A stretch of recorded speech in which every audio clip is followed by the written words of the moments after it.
Gift Biz Unwrapped, episode 235.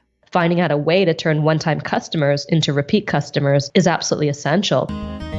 Attention gifters, bakers, crafters, and makers. Pursuing your dream can be fun. Whether you have an established business or are looking to start one now, you are in the right place. This is Gift Biz Unwrapped, helping you turn your skill into a flourishing business. Join us for an episode packed full of invaluable guidance, resources, and the support you need to grow your gift biz. Here is your host, Gift Biz gal, Sue Monheit. Hi there, it's Sue, and I'm so happy that you're joining me here today. Before we get into the show, I have a question for you. How'd your day go yesterday? Maybe a crazy question, I know, and yes, you heard me right. If you were to rate yesterday, how much did you get done? How far did you advance toward your goal? Or maybe in your mind you're saying, what goal? Many of you have told me you aren't sure whether what you're doing is the right thing for your business. You're confused that you may be focusing on the wrong things and wasting time and money. And you compare yourself to others and feel like you're just not keeping up. Sound familiar? Maybe you find that you're busy all day long, but when you finish up, you haven't accomplished much of anything at all. I've been there too, until I started working with what I now call the power of purpose. I made a free video for you that explains how to boost your productivity and get results using the power of your purpose. Isn't it time to make all the effort that you put into your business and your life do for you what you've intended? Now, full disclosure, this video does lead into showing you my brand new Inspired Daily Planner. But listen, you don't need the Inspired Planner to get all the advantages out of the power of purpose that I show you in this video. So if you're interested in discovering a new way to work through your days so your time is intentional and your results are real, I encourage you to go over and watch this video. And you can find it at giftbizunwrapped.com/planner. That's giftbizunwrapped.com/planner. I'm excited to bring you today's show because it addresses two important topics with some interesting twists on how to grow your business. So I want you to keep an open mind and put your innovative, creative thinking cap on while we talk. First, we're going to hit on the most important moment in your customer's journey. Now, you may think that's the point of purchase. You know, the transition between someone being a looker and turning into a customer because they've now exchanged money and given you dollars for your product. But that's not it. You'll find out where the most important juncture is and how you can capitalize on it. Secondly, we'll talk about how to extend your money-making opportunities. Now, for all of us, gifters, bakers, crafters, and makers, let's face it, when you sell more, you've just given yourself or your team more work because you have to make more product and fill all the orders. But what if there was an easier way to scale your business that still relates to your product but doesn't increase production or sales fulfillment time? Sound good? Have I piqued your interest? Then let's dive into the show.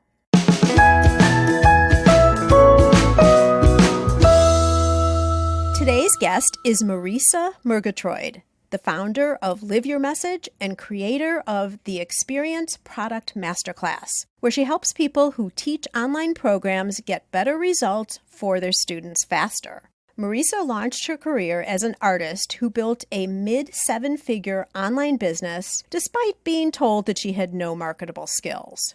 Since then, she's shown over 5,000 students how to succeed online, and she's here today to share a few secrets with us. Marisa, welcome to the Gift Biz Unwrapped podcast. Thank you. Thank you. I'm so stoked to be here because my roots are as an artist. And so there's a huge part of my past and my heart with your audience. I love it. And you know what? It's a really perfect fit because this is a concept that I've really been wanting to approach with everybody. And you've entered into the picture, so I know we're going to get into some great conversation. But I have to stick with tradition, and I always start off by having you share with our listeners a little bit more about yourself by describing a motivational candle that would match you and your personality. So if you were to describe a candle by color and quote, what would it look like? Love that. So I have to go with the traditional white candle. And I know it sounds boring, but white is all the colors of the spectrum combined. And our house is very modern and there's a lot of whites, blacks, grays, and then splashes of turquoise. So I could say let's go for a turquoise candle, but I'd want to go for white because it's able to accentuate everything else in the space. And I would probably, instead of going for color, going for an incredible smell. I love citrus, Japanese citrus, like a yuzu scent. So it's a little bit exhilarating and fresh to go with the white candle. And I would say the quote on the candle is my all-time favorite quote by Zig Ziglar, who's the late great motivational speaker. And it's actually a core value and philosophy behind my business as well, and also behind what I'll be talking about today. And that is, you can have everything you want in life if you'll just help enough other people get what they want. And it's so interesting because it's easy as a business owner to lead with what you want to give and what you want to sell. But when you start to shift your perspective to what people want to receive and what's going to really support them in getting what they want in life, I think it changes the game of business in a very unique way. I think that can really resonate with everybody here too, because just by nature of the fact that we're creators and makers, that's giving, right? Giving of yourself and your talents and your creative skills to others. So falls right in line. I love it. It's perfect. Excellent. So I'm really curious. I'd love for you to share how you got your start and specifically an artist. So that piques my curiosity. Share with us. Yeah, well, my first career was as a documentary filmmaker. So I graduated from art school. I went to the Royal College of Art in London with a degree in communication, art, and design. And I got back to LA and started exploring film. And I was 7 years as a documentary filmmaker and producer. And it was working for someone else. I was actually a hired gun. So I was a hired producer, hired director. And I loved the work, but I didn't always love the job. And I definitely didn't always love the boss. And one day I was up against a deadline to just finish a project and get it into production, DVD production, all of that. So I was working in my office on my laptop. Boss walks in about 1 o'clock in the afternoon. I'd already been there for maybe 4 hours. It says, "Oh, I forgot my power cable. Can I have yours?" And I said, "Well, no, I kind of need it. My computer wasn't plugged in and we're up against this deadline to get the film to DVD production." And she proceeded to say, "Well, Marisa, that laptop you're working on, I own that laptop. And that power cord, I own that too. So give me the power." No. Yes. And the funny thing was we had an office full of production assistants. She could have asked somebody else.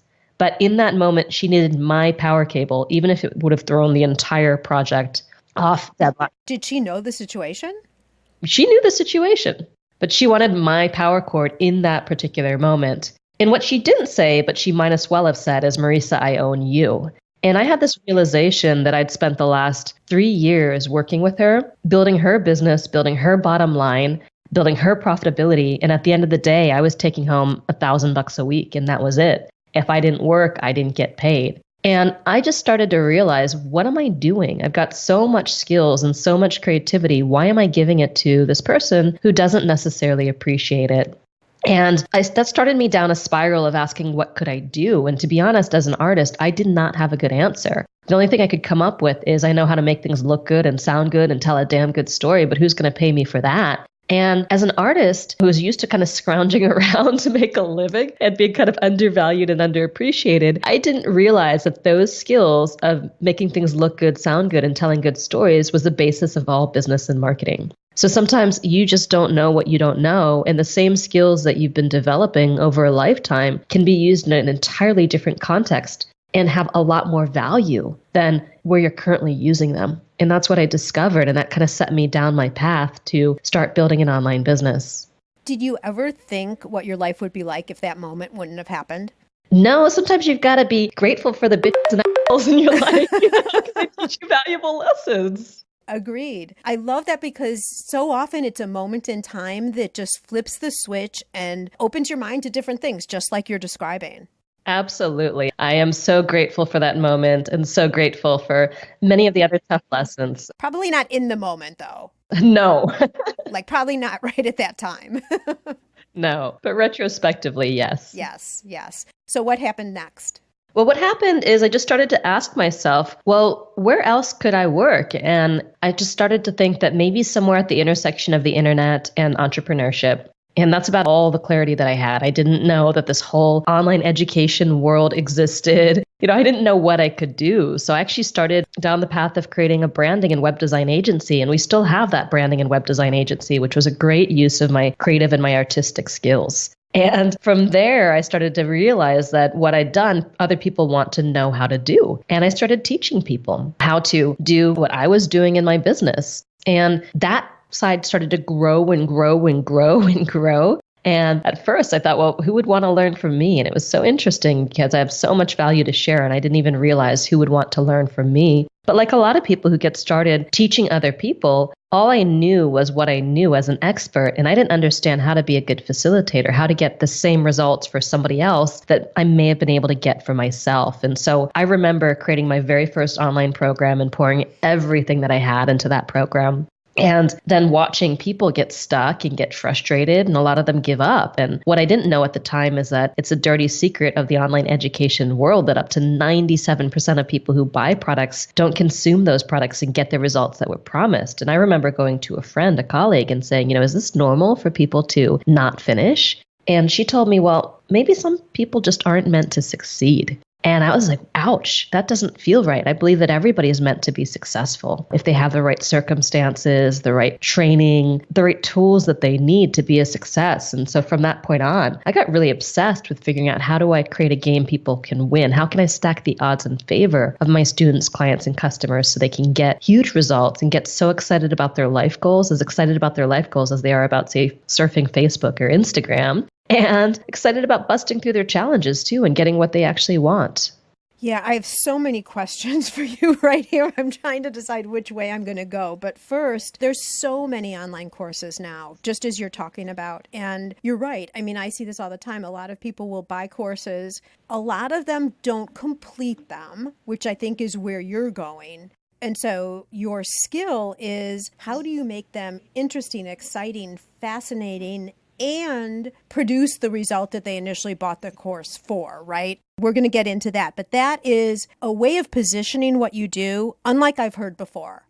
So I just want to clarify first that I'm on the right track, right? Yes, you are on the right track. And I did want to say that these series of principles can also be used to engage people around physical products, especially if you're selling something that's not just a one-off. If you're selling something where you want people to come back and buy from you, the same customers over and over and over again, then it can be super helpful or useful to engage people around them. Or if you really depend on referrals for ongoing business and you want people to engage and kind of fall in love with the product and you, so they refer you and kind of do your marketing for you. So if you want one of those two things, even with the physical product business, then this can be super helpful, even if you have no intention of creating an online course or program. Okay, so let's take both these paths. Normally, I'd get to a fork in the road and choose one or the other, but they're both so important. So I'm hoping we can cover both of these. And let's start with how you get people to continue engaging with you, buying your product over time.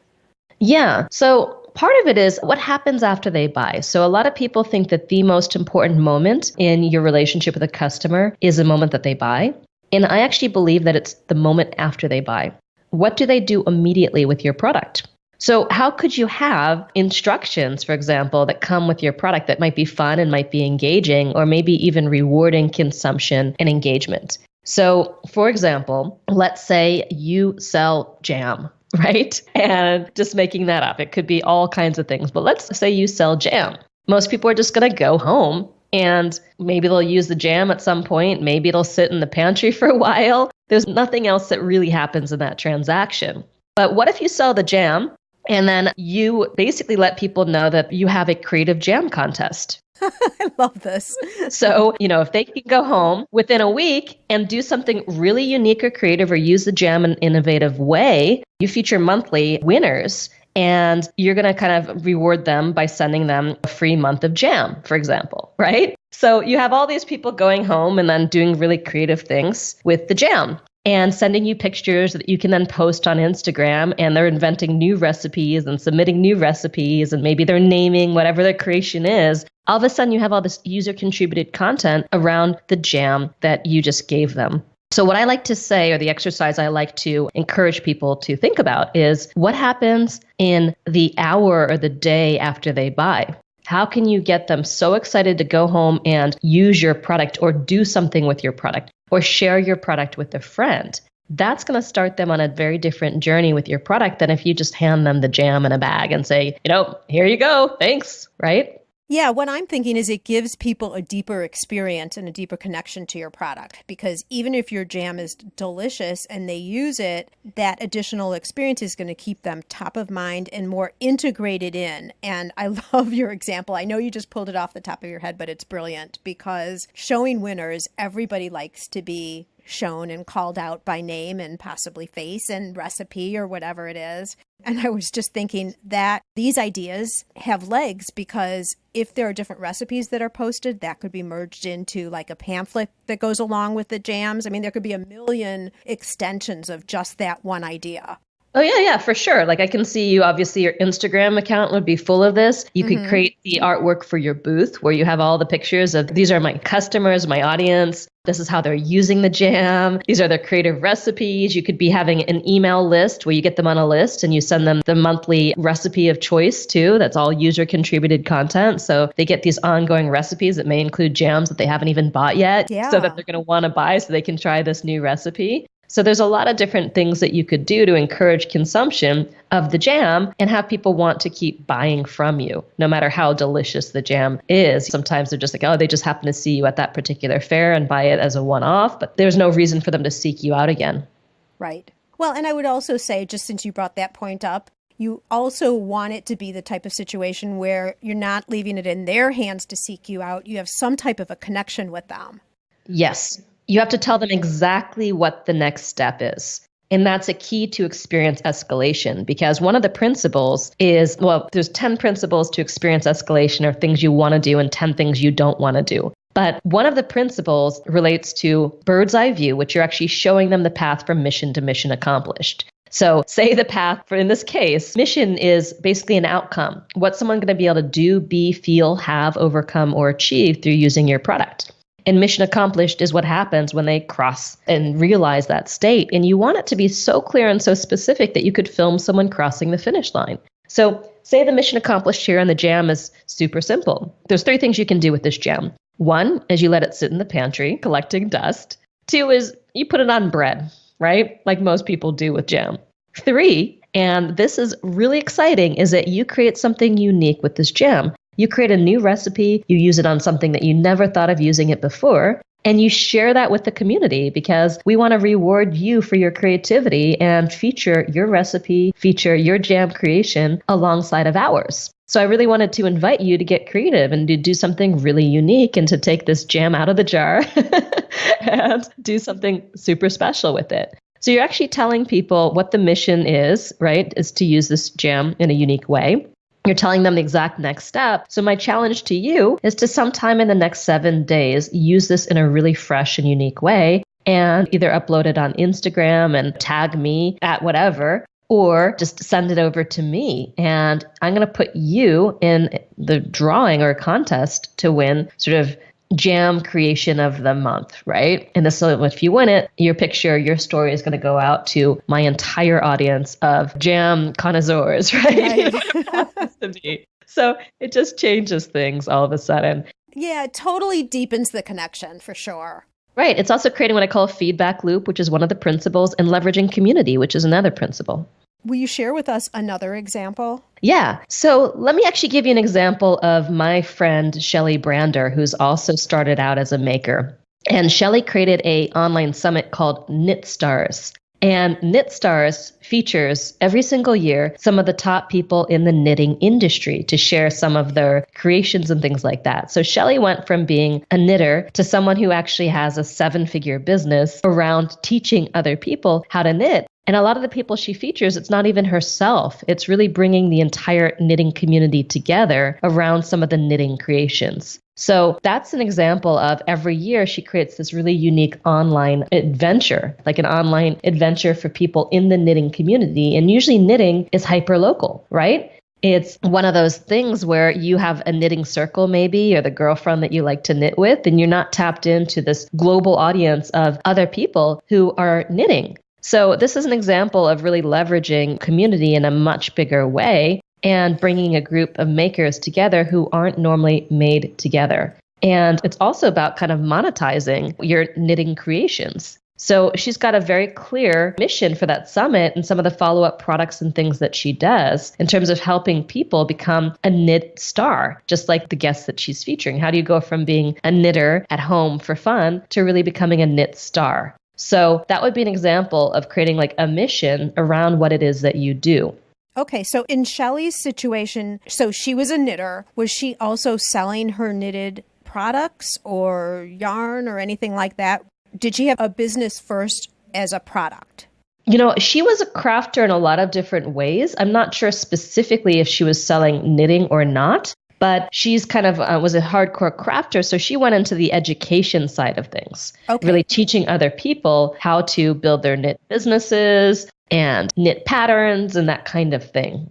Okay, so this is a perfect segue. Now we're going to go back and go down the other fork of the road, okay? And I think this is something that's going to be really different to hear for some of our listeners. And that is, they've always been so busy making product, selling it at craft shows, maybe wholesale, but it's all around, the income is coming around selling product, selling something tangible in exchange for money. And you and I both see an opportunity, and some of our listeners understand this as well, but I want to get everyone on the same page here, that there's an extension of your product creation that can be monetized. And that is teaching people who are interested. Maybe a portion of them are your customers, a portion of them might not be. They're interested in knowing the skill that you know through, just like you're showing with this example, Marisa, of Shelley, through some type of online training. So let's get into that a little bit. Can you expand on what I was just laying out?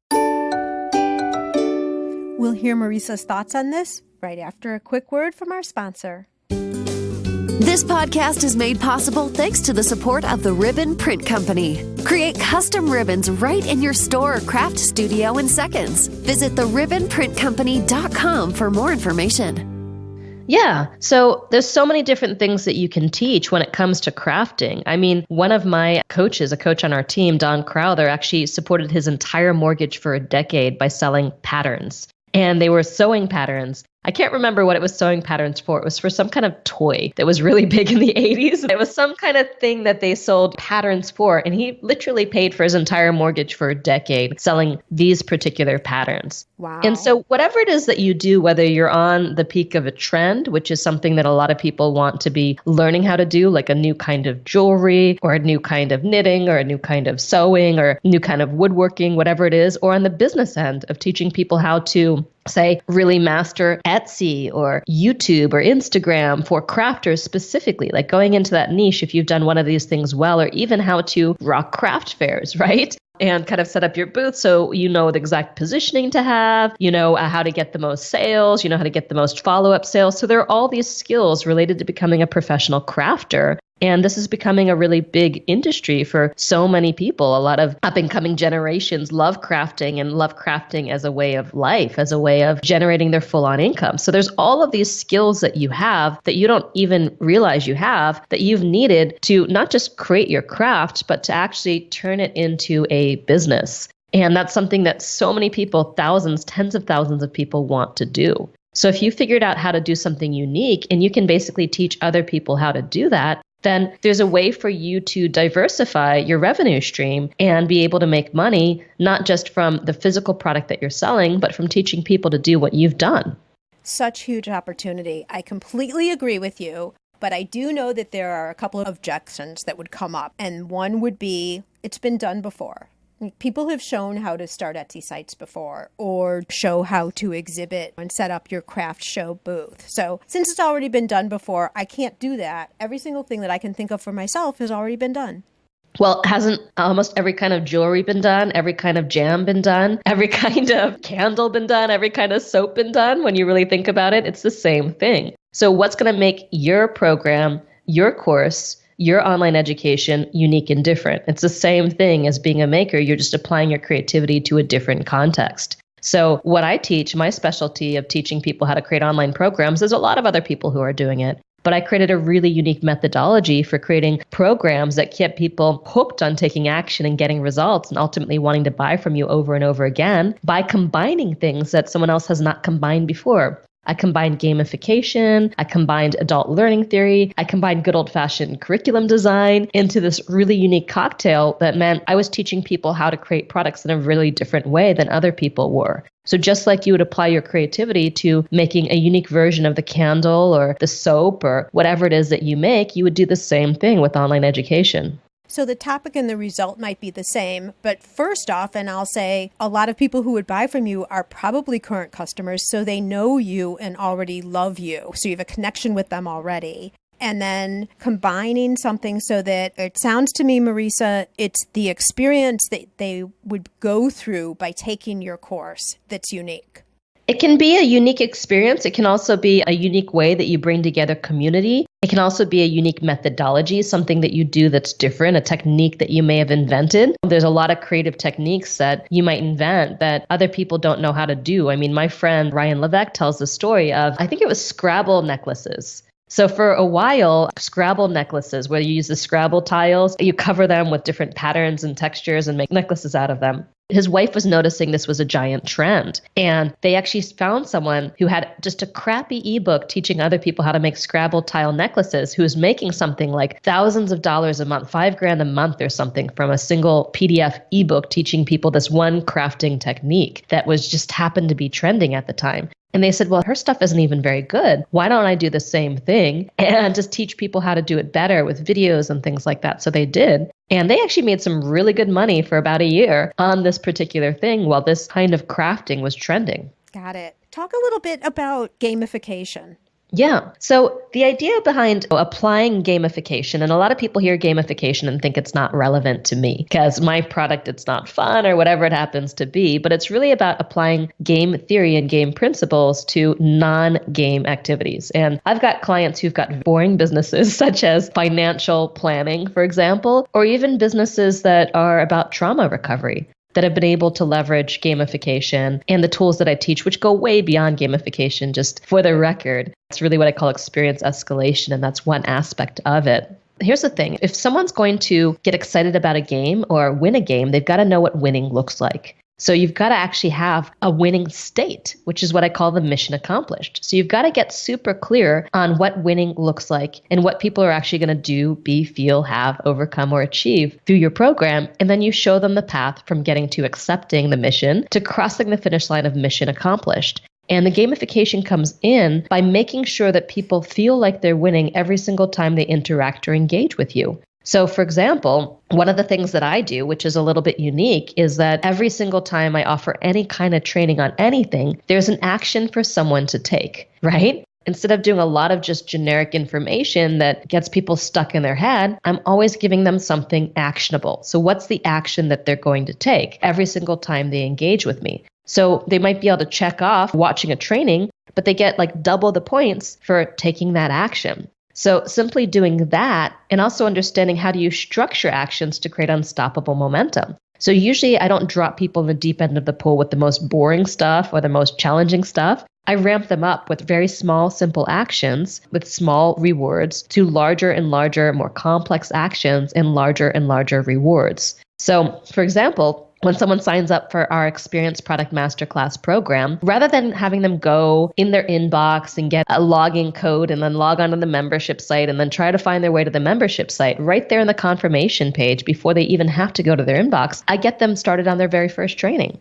And that training is like about 19 minutes long. I call it the Show Me the Money video. They very quickly win, which is they figure out their minimum, their target, and their stretch goals for how much money they want to make from their product in the next 12 weeks of the program. And I give them formulas for how to set the goals based on being someone brand new to business, someone who's made some money, and someone who's made a significant amount of money before. So instantly they already have a vision for how much money they want to create and generate in that time period of the program.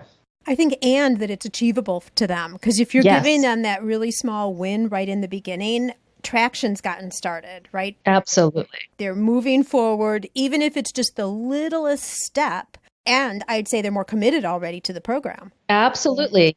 They've already got momentum. Very few programs give them that instant momentum. And that was kind of what I was talking about with some of the other crafting examples there, is building that instant momentum as soon as they buy that has them want to go and start consuming the product. Or if it's online, you get them into consumption right away, right? Right. Let me get back to the objections real quick for a second. So the first one was, it's already been done before. And I think we've taken care of that beautifully. The second one is, I don't want to share with anybody how I make my candles because I'm going to get copied.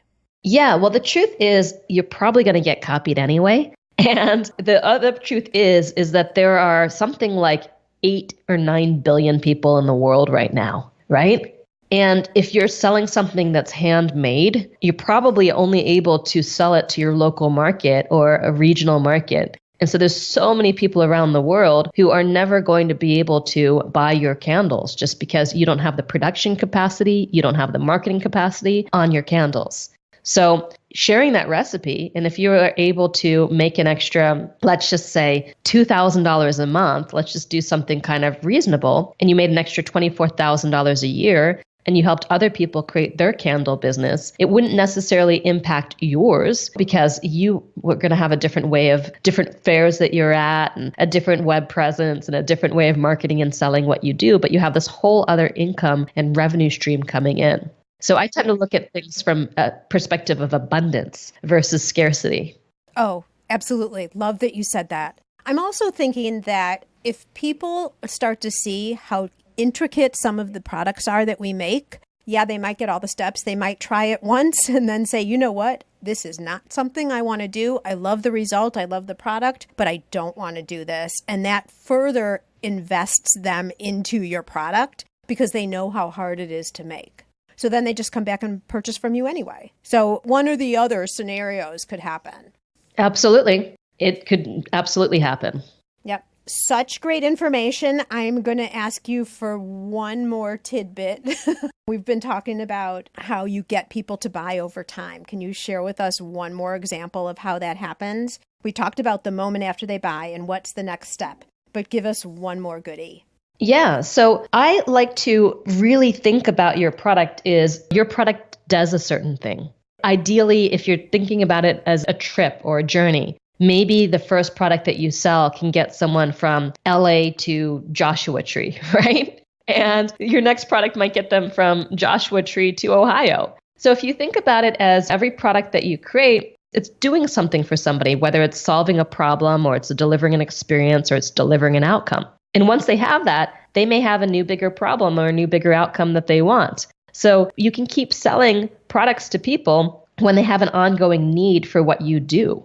So if you want to think about your products in terms of both, how do you get people to engage right away? So they're going to want to buy again. How do they know that they're winning the game? And then also showing them that there's a next step. Ideally, you have more than one product in your line. So you might have a bigger product down the road for them to invest in beyond the very first product. So sometimes when they hit mission accomplished, for example, with the jam example, if we go back there, how can you show them that now there's a new, bigger opportunity? So say they bought the jam and they hit mission accomplished and they did something really, really creative with their jam. Now maybe the next offer is a Jam of the Month Club. And the Jam of the Month Club is not just sending them the jam, but it's sending them creative recipes for that jam every single month. So for example, one of my friends had a tea company called Zena's Gypsy Tea. She sold the company and, the company kind of went downhill after it was sold. But now she's created a brand new kind of tea membership program where she takes a transformational leader, a thought leader, and she features them and she designs a special tea around them. And so they get the tea and it's beautifully packaged. And they also get this inspirational message from this thought leader. And so they're getting this package every month where it's combining personal development in tea. So instead of just doing a one-time tea purchase, she's giving them this ongoing kind of experience where they're getting these different kinds of teas and they're getting exposures to different thought leaders in the field of personal development and messages from them. And it comes with a complimentary training as well. So she's actually fusing online education with her tea product, and it's doing super well. This is so great because we also often, when we're posting things and we're talking about our business, it's so often just the focus on the product. And we all know we're not supposed to be just promoting our product all the time online. Promotion of your product should maybe be about 20% of the whole. And what you're talking about, Marisa, are great examples of how you can educate them, share experiences when you're involved in an audience, all of these different types of messages that you can put out, whether it's newsletters, social media posts, whatever it might be, that still gets eyes on your product, but in a direct way that remains valuable to your customer. Absolutely. And by partnering with all these thought leaders, they might want to share to their audience about being the featured tea of the month too, right? Yeah, for sure. There's just a lot of different ways to think about your product, new and different, like new contexts, different contexts, ways to understand that you can go beyond one-off sales and really look at the customer journey with you. And what does that look like? Right. Because the truth is that it takes a lot more work to get someone to buy from you for the first time than it does to get someone to buy from you for the second or third time. And the most successful businesses have very active repeat customer audiences. And so if you want to kind of take your business to the next level, finding out a way to turn one-time customers into repeat customers is absolutely essential because it cuts down your marketing budget, it cuts down all kinds of costs, and allows you to focus more on just creating great product. Absolutely. And it's so much easier too. I mean, if you just think of one customer coming through, they come in the front door, they walk out the back door, they're gone, and you have to keep bringing in more people from the front door. Why not shut that back door, have people stay? Yes. Some people might leave over time, but that's another way to make your business grow. All right. So online courses, and I know that you are the expert, you teach how to do online courses. If someone's starting to think about this, what question should they ask themselves to decide if it's a right fit, or where should their thought pattern go next with this? Yeah, I think really the question is, what can you help someone do? What problem can you solve for them, or what outcome can you deliver for them, which is something that they really want? And so I actually teach creating what I call mission-based products, which is products that allow people to overcome a specific problem or get a specific result. And I give a very specific template for doing that. I call it the Mission Possible template. And I actually borrowed it from the Mission Impossible movies. And it goes like this. Your mission, should you choose to accept it, is blank. And using that template gets you out of the head of what you want to offer and into the shoes of your audience, of what do they want to receive. So for example, with our Experience Product Masterclass, your mission, should you choose to accept it, is to design, market, and make $2,000 or a whole lot more from an experience product in 12 weeks or less. So it's very, very specific what someone's going to do and how they're going to benefit. So I recommend starting with, can you create a mission that other people will want to say yes to? And if the answer is yes, then you've got something. Is there a way to test that mission before you fully commit to it? Absolutely. Run it by a bunch of people and see if they're interested in it. And maybe not all your friends, because they're just going to tell you what you want to hear. Yes, exactly.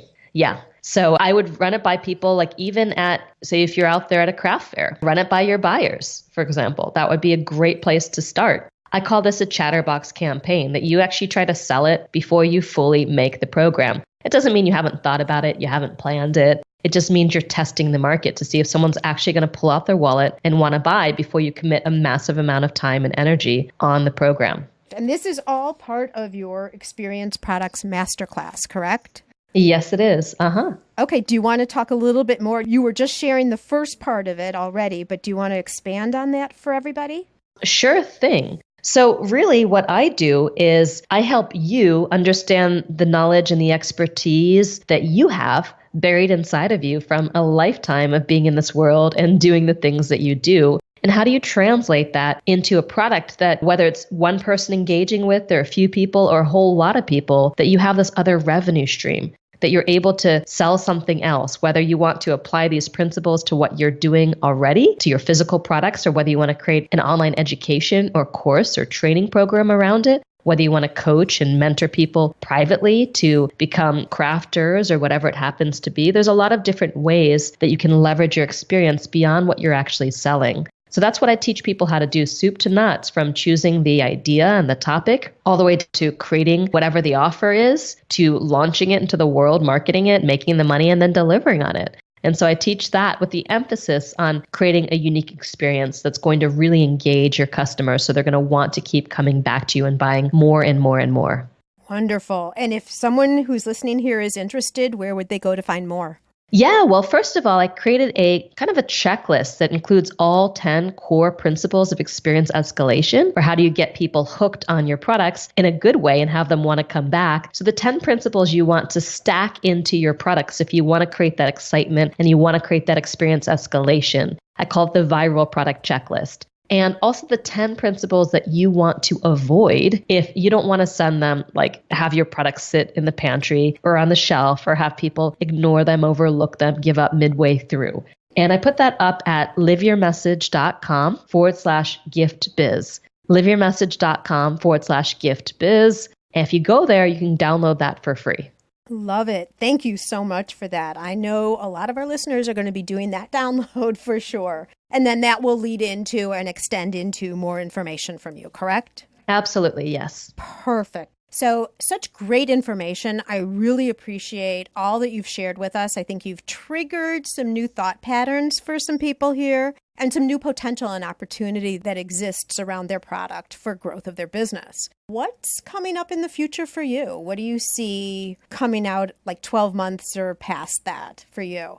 Well, my main commitment is to reinvent online education around the world, so engagement and results become the norm and not the exception. And so I'm motivated to grow my business to the next level and build an 8-figure company, because I know that when I have the resources and reach, I can really help to reinvent this industry in a much bigger way. And my vision is, it kind of comes out to how I started dabbling in this. Like in the summer of 2016, I was watching these videos. It was when Pokemon Go came out. And I was watching videos of grown adults literally double parking their cars in the street in New York City to jump out and go chase after this little virtual rare Pokemon that spawned spontaneously in Central Park. And I'm like, what in the world is going on?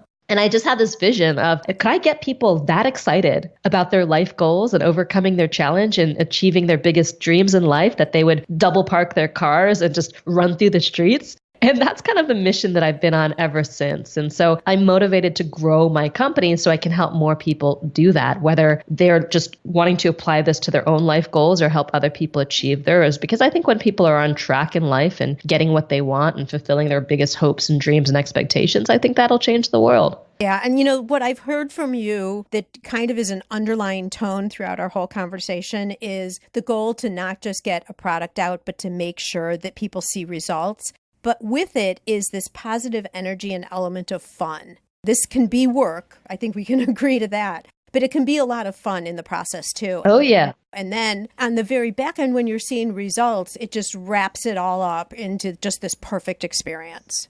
Yes, for sure.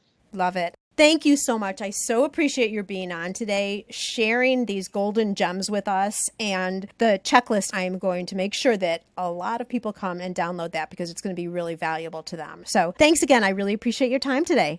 Absolutely. It was fun. Marisa has just given us a lot of ideas for how to accentuate the customer journey and in return ensure repeat business versus one-off sales. I encourage you to go back and listen again with pen and paper in hand, and then take just one of these concepts or your version, your twist of it, and incorporate it into your business. What if even a quarter of your current business resulted in a repeat purchase? What would that do for your numbers? Think about it. Okay, moving on. We are right now headed into the middle of October. And the holiday season is definitely upon us. With that comes huge potential to capture new customers. The best way to grab attention online is with the quality of your photography. Taking pictures that attract attention will help you sell your product, and that is the topic up next week. I can't wait for us to be together again then. Bye for now. After you listen to the show, if you like what you're hearing, make sure to jump over and subscribe to the show on Apple Podcasts. That way you'll automatically get the newest episodes when they go live. And thank you to those of you who have already left a rating and review. By subscribing, rating, and reviewing, you help to increase the visibility of Gift Biz Unwrapped. It's a great way to pay it forward to help others with their entrepreneurial journey as well.